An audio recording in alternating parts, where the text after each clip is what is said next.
Halo, perkenalkan saya Hera Alvina SHMA dengan NIDN 0807068903, dosen Fakultas Ilmu Sosial Ilmu Politik pada Universitas Mataram, siap mengikuti seleksi sertifikasi dosen gelombang 1 pada bidang pengajaran.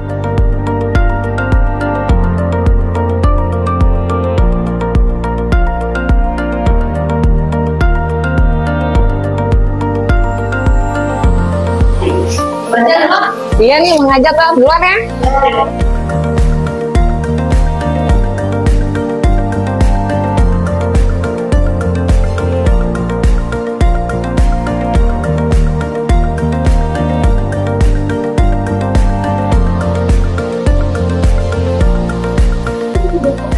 Selamat pagi semua. Baik.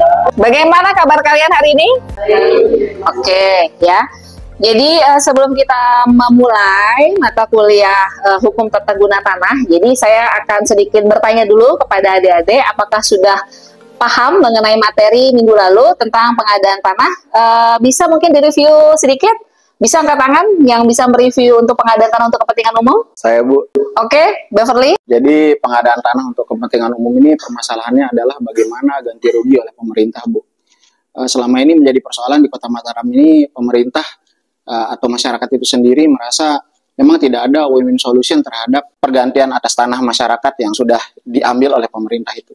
Oke, bagus sekali ya. Karena minggu lalu kita sudah menyelesaikan materi tentang pengadaan tanah, kita mengacu pada silabus. Setelah pengadaan tanah bagi masyarakat untuk kepentingan umum, kita akan lanjut kepada materi ruang terbuka hijau atau yang disingkat dengan RTH. Ya, jadi di dalam hukum tata guna tanah selain dari RTH ya, jadi kalau adik-adik mau ngecek silabus, saya sudah bagikan di Google Classroom adik-adik semua ya, jadi bisa dicek ya. Jadi sebelum kita memulai, kalian bisa cek dulu Google Classroom-nya untuk materi apa yang akan saya sampaikan hari ini. Iya, jadi sebelum kita membahas mengenai ruang terbuka hijau, ada yang tahu adik-adik di sini pengertian dari ruang terbuka hijau? Saya, Bu. Oke, boleh. Silakan. Sependek pengetahuan saya, ruang terbuka hijau itu adalah penggunaan lebih bersifat terbuka untuk lahan ditumbuhi oleh tanaman, baik yang tumbuh secara alami maupun yang sengaja ditanam. Dan fungsi daripada RTH itu adalah untuk area rekreasi, menjaga keseimbangan lingkungan, dan meningkatkan kualitas hidup masyarakat. Oke, bagus sekali ya. Tadi sepengetahuan dari Saudari Nunung bahwa RTH itu adalah ruang terbuka hijau. Jadi kalau adik-adik perhatikan, di Kota Mataram ruang terbuka hijau itu sudah ada. Ada yang tahu nggak tentang RTH di Pagutan? Sudah pernah main-main nggak ke sana? Sudah pernah ya. Jadi ruang terbuka hijau sendiri bisa kita lihat di slide ya, adalah areal memanjang, jalur dan atau mengelompok yang penggunaan lahannya itu secara terbuka ya. Jadi tempat tumbuh tanaman baik yang secara tumbuh alamiah maupun ditanam sendiri. Oke. Jadi dasar hukum dari ruang terbuka hijau bisa adik-adik lihat di layar ya. Yang pertama itu adalah Undang-Undang Nomor 26 Tahun 2007 tentang penataan ruang. Jadi di dalam penataan ruang ini jelas di sana ada pemanfaatan dari ruang terbuka hijau. Dasar hukum kedua bisa lihat di Peraturan Pemerintah Nomor 26 Tahun 2008 ya, tentang perencanaan perencana tata ruang wilayah nasional. Selanjutnya ada Peraturan Menteri Pekerjaan Umum, dan yang terakhir itu adalah Perda Nomor 3 Tahun 2010 tentang rencana tata ruang wilayah ya, RT RW pada Provinsi NTB. Kenapa sih ruang terbuka hijau itu selalu ada pada rencana tata ruang wilayah di setiap daerah? Ya, jawabannya itu adalah ruang terbuka hijau ini dianggap sebagai open space yang dapat menampung tumbuhan yang bisa menjadikan sebagai paru-paru kota. Ya, jadi kalau di Kota Mataram sekarang kendaraan itu kan sudah banyak ya. Orang DP 500.000 sudah bisa membawa pulang motor. Jadi itu akan meningkatkan polusi udara hijau. Ya, bisa dilihat di slide ya. Jenis-jenis yang pertama itu adalah ruang terbuka hijau publik, di mana area ini dimiliki dan dikelola oleh pemerintah. Ya, untuk kepentingan umum seperti taman kota, hutan kota, dan jalur hijau di sepanjang jalan. Kalau RTH di Kota Mataram yang paling terdekat itu ada di mana? Di Jalan Jalan Udayana. Di sekitar Jalan Udayana itu terdapat jalur hijau. Ya, kalau di sepanjang jalan di tengahnya itu ada jalur, nah itulah yang dianggap sebagai jalur hijau. Sedangkan jenis RTH yang kedua itu adalah RTH privat. RTH privat itu apa? Adalah area yang dikelola oleh individu atau institusi. Kalau individu yang mengelola, misalnya contoh halaman rumah. Ya, kalau di institusi misalnya di Dukcapil Kota Mataram memiliki taman-taman, yaitu termasuk dalam RTH privat. Nah ya, kita lanjut ke fungsi dari ruang terbuka hijau. Jadi kalau adik-adik berpendapat ruang terbuka hijau tidak memiliki fungsi, itu salah besar ya. Fungsinya itu justru sebagai penyimbang lingkungan. Kita bisa lihat di slide, ada beberapa fungsi penting dari RTH itu sendiri. Yang pertama itu adalah aspek ekologi, aspek ekonomi, dan aspek sosial. Kalau secara ekologis, RTH itu berperan sebagai paru-paru kota.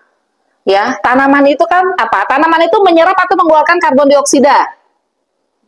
Ya, menyerap karbon dioksida dan mengeluarkan oksigen, makanya RTH itu dianggap sebagai paru-paru kota. RTH juga secara ekologis itu berfungsi sebagai penyerap polutan. Ya, sekarang Mataram itu sudah banyak sekali kendaraan baik roda 2 maupun roda 4 ya. Kalau di kota besar mereka sudah memanfaatkan teknologi listrik. Jadi kendaraan itu banyak kendaraan listrik, tapi kalau di kota Mataram masih banyak polusi ya, polusi yang dikeluarkan asap. Itu yang diserap oleh ruang terbuka hijau. Yang selanjutnya adalah pengatur suhu.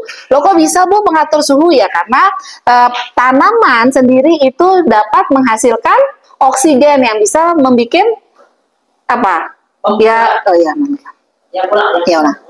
Yang bisa membuat suhu itu menjadi lebih sejuk ya. Dan yang terakhir itu adalah menjadi daerah resapan air.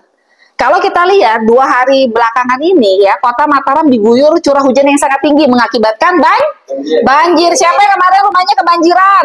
Saya Bu, kemarin daerah rumah saya terendam banjir. Tetangga saya pun itu banjirnya sampai sepaha. Kalau saya lihat-lihat, ternyata penyebabnya itu adalah karena warga sekitar itu suka buang sampah sembarangan. Kemudian itu kurangnya ruang terbuka hijau, sehingga tidak ada resapan air untuk air yang meluap dari sungai itu. Iya, tadi secara ekologi sudah dipaparkan ya, dan sudah ada tadi yang menjawab. Sekarang fungsi ruang terbuka hijau secara ekonomi.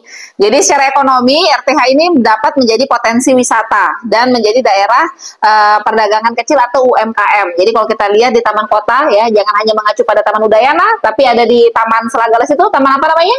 Selagalas. Iya, Taman Selagalas itu banyak sekali di taman kota itu banyak UMKM yang menggelar dagangannya ya, atau PKL. Yang terakhir fungsi dari RTH itu adalah secara sosial, menyediakan ruang rekreasi, interaksi sosial, dan pendidikan. Loh kok bisa Bu RTH menjadi memiliki fungsi secara sosial dalam bidang pendidikan? Ya contohnya seperti ini. Kalau dilihat di RTH Pagutan, banyak sekali anak-anak TK ya yang melakukan wisata ke RTH. Jadi dari sedini mungkin anak-anak ini diajarkan bagaimana alam bisa menjadi tempat untuk belajar. Makanya secara sosial RTH dapat menyediakan ruang bagi pendidikan. Tujuan dari RTH itu sendiri yang pertama adalah menjaga kesediaan lahan sebagai daerah resapan air. Dalam beberapa dekade ini kita dikejutkan fenomena bahwa kota Mataram banjir ya. 2 hari yang lalu bahkan ya, di rumah saya pun sempat ada banjir, tetapi tidak terlalu bahaya seperti daerah pesisir pantai. Yang kedua, menciptakan aspek planologis kota. Ya, jadi planologis ini tata ruang peletakan ruang terbuka hijau ya. Jadi taman kota. Jadi kalau kota hanya bentuknya kota, tidak ada yang hijau-hijau atau yang tidak ada ruang terbuka hijau kan juga nggak bagus ya. Jadi di sini tujuan RTH itu adalah menciptakan aspek planologis. Yang terakhir itu adalah meningkatkan keserasian lingkungan kota. Kalau di daerah perkotaan itu kan rentan stres. Karena apa? Yang pertama itu macet. Jadi dengan adanya ruang terbuka hijau ini memberikan keserasian lingkungan di daerah perkotaan. Jadi bisa dilihat di layar berikut ini ada video singkat ya mengenai ruang terbuka hijau di daerah perkotaan. Bisa dilihat ya videonya. Pemirsa, buruknya kualitas udara di DKI Jakarta akibat polusi udara mengakibatkan masalah kesehatan, terutama pernapasan. Pemerintah Provinsi DKI Jakarta pun menambah 800 titik ruang terbuka hijau untuk membantu mengurangi permasalahan polusi udara.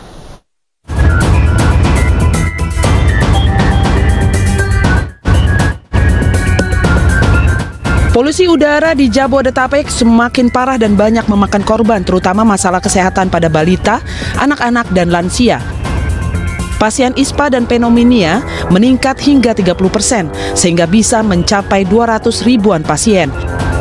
Cara mengatasi polusi udara diantaranya Pemprov DKI Jakarta menambah 800 titik ruang terbuka hijau yang berfungsi sebagai paru-paru kota sehingga dapat membantu mengurangi permasalahan polusi udara di DKI Jakarta. Selain itu juga dengan melakukan kegiatan uji emisi kendaraan bermotor. Bahkan masyarakat diharapkan menggunakan transportasi umum serta menggunakan transportasi listrik. Konsentrasi ke jangka pendek itu juga ada dua, yaitu pembatasan pergerakan kendaraan pribadi, dan kedua adalah pembatasan mobilitas warga. 800 titik RTH itu saya penasaran juga bentuknya apa? Apakah jalur hijau, ataukah hanya taman kecil, atau mungkin taman besar? Kalau untuk membangun taman besar, taman kota misalnya, atau taman dalam skala lebih luas ya, berupa hutan kota gitu, itu kan butuh waktu yang banyak ya. Artinya jangan hanya sekedar jumlah 800, tapi mohon didetailkan 800 titik RTH baru tadi berupa apa. Pemerintah Provinsi Jakarta mengupayakan berbagai cara untuk mengatasi buruknya kualitas udara. Selain menerapkan RTH, Pemprov DKI juga menerapkan aturan bekerja dari rumah sebesar 50% untuk ASN. Selanjutnya, menerapkan teknologi modifikasi cuaca dengan membilas polusi udara. Oke, tadi sudah kita lihat video di kota besar ya, khususnya di Jakarta, bagaimana ruang terbuka hijau itu tidak dapat terpenuhi. Kira-kira dari gambaran tadi ada nggak yang mengetahui berapa sih persentase dari ruang terbuka hijau yang harusnya ada di daerah perkotaan? Saya Bu, setahu saya untuk RTH publik itu 30% Bu. Benar sekali ya, jadi maksimal dalam ruang terbuka hijau di daerah perkotaan itu harus memenuhi 30%. Yang jadi pertanyaannya sekarang, apakah di Kota Mataram ini sudah 30% atau belum? Jawabannya adalah belum terpenuhi. Jadi kalau kita lihat hasil dari ruang terbuka hijau atau kalau kita lihat dari rencana tata ruang wilayah yang ada di Kota Mataram yang baru terpenuhi itu hanya 20%. Kenapa bisa sampai 20%? Yang pertama adalah kurangnya daerah ruang terbuka hijau sendiri. Ya, kalau ada dilihat sekarang itu kan banyak ya alih fungsi lahan, dari lahan pertanian dibuat menjadi perumahan. Ya, hutan-hutan sekarang sudah dipotong, dijadikan daerah-daerah baru. Nah, itu yang mengurangi dari ketersediaan ruang terbuka hijau yang 30%. Jadi kalau bisa dikatakan apakah NTB dalam hal ini maksimal nggak? Saya rasa belum maksimal karena masih dalam 20%. Oke, sampai di sini ada pertanyaan? Tidak ada. Oke, kalau tidak ada pertanyaan, maka saya akan berikan tugas yang akan kita bahas minggu depan. Jadi untuk tugasnya bisa dilihat di Google Classroom ya. Jadi di mana tugas itu adik-adik harus membandingkan ruang terbuka hijau yang ada di Jakarta dengan di Kota Mataram ya. Nanti kalau misalnya kurang jelas bisa ditanyakan di dalam Google Classroom. Oke, kalau gitu saya akhiri perkuliahan hari ini ya. Terima kasih. Wabillahi taufiq wal hidayah. Wassalamualaikum warahmatullahi wabarakatuh. Waalaikumsalam.